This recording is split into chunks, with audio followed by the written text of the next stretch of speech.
बाप सावली वाटत होता. सर्वांना लागू पडणार आहे. आपला जो बाप आहे तो सगळ्यांना आठवणारच निश्चित. तेव्हाची कविता सार्थक झाल्यासारखी वाटेल. कडक उन्हातही बाप सावली वाटत होता, लेकूरवाळा पंढरीचा माऊली वाटत होता. कडक उन्हातही बाप सावली वाटत होता, लेकूरवाळा पंढरीचा माऊली वाटत होता. पुढच्या दोन ओळी. स्वाभिमानी ताठबाणा गाजावाजा होता. स्वाभिमानी ताठबाणा गाजावाजा होता. फाटक्या कपड्यातही बाप राजा वाटत होता. फाटक्या कपड्यातही बाप राजा वाटत होता. बापाबद्दल बोलावं तेवढं कमी आहे, छाती भरून येते. एक वजनच वाटतं थोडस बाप वाटू लागले म्हणून बाप फाटक्या कपड्यातही राजा वाटत होता. उजेडासाठी काळोखात सुरुंग खोदत होता. म्हणजे लेकराच्या भविष्यासाठी उजेडासाठी काळोखात सुरुंग खोदत होता.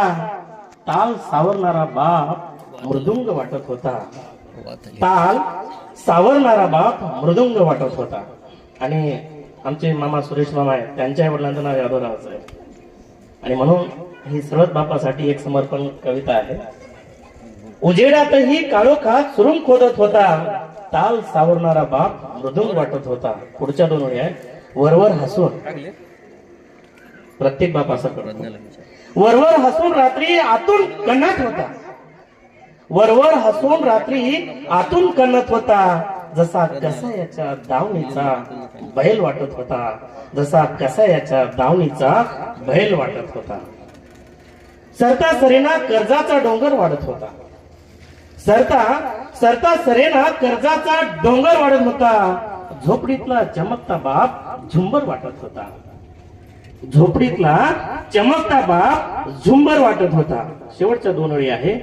बाप असलं की सर्वच असतं बघा. लहानपणी एक बाप 4 मुलांना पोसतो, पण मोठे झाल्यावर 3-4 मुलं बापाला पोसू शकत नाही. खंत आहे.